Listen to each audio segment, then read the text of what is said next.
To jama'a assalamu alaikum warahmatullahi, barkanku da zuwa wannan YouTube channel mai suna Maida 𝙑𝙃𝘍. inda yau ne farkon zuwa kai kokari ka danna mana subscribe, like and comment da dai sauransu. Za mu nuna muku misali kamar wasu san yace za su yi su mai da browser su default ba misali, ko kuma su kukkuna apps din su permission. So misali nan ne setting din wayanka, aka shigo kamar haka, zaka zo wasu za ku ga storage ne nan gurin, ina zuwa kamar nan gurin storage haka na waya, wasu kuma ga sunan dai ga kuma wajen app, kun ga ma ga wani guri nan ma an ce app and notification. So inda hali ma kawai nan zaka shiga app and notification kenan. So da ka muna ci gaba, da ka danna apps and notification ga wani guri nan default apps, ma'ana inda zaka mai da browser ka ya zama default kenan.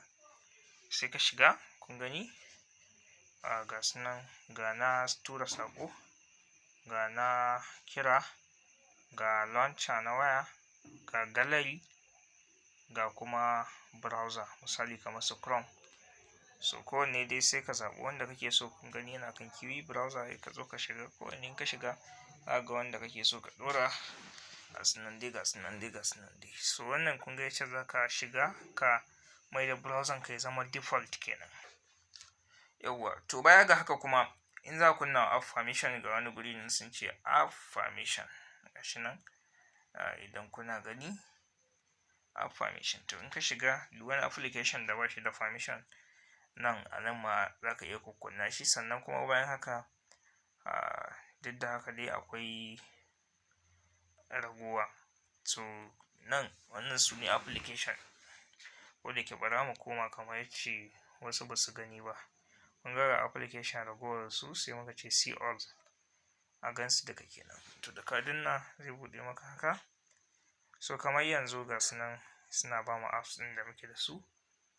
To misali yanzu wannan kun ga shi bai ma ba da damar a kunna mai wani permission ba, amma yanzu misali wannan abun kun ga permission ɗinsa, gashi nan an ce permission, haka ne. Kun ga contacts na kunna, to gashi nan dai a kukkunne suke yanzu. Ga wannan ya kamata ya zama allowed, yawwa. So ga sunan dai iri ga irin su Binance, su ma ita ma yawwa. Sun ga wannan an zo daidai, kun gani ana so kukkunna saboda ya daina baka matsala wani lokacin. An zo daidai, kun ga wannan ma haka kunna, dama wannan kamar na san haka ma yasa ban kunna shi ba. So ko da ce tana baka wani matsala za ta daina baka. So wannan shine a takaice shi ma game da wannan. An yau ne farkon zuwan ka dai kokari ka danna mana subscribe, like and comment da dai sauransu. Muna godiya. Maida 𝙑𝙃𝘍, na gode.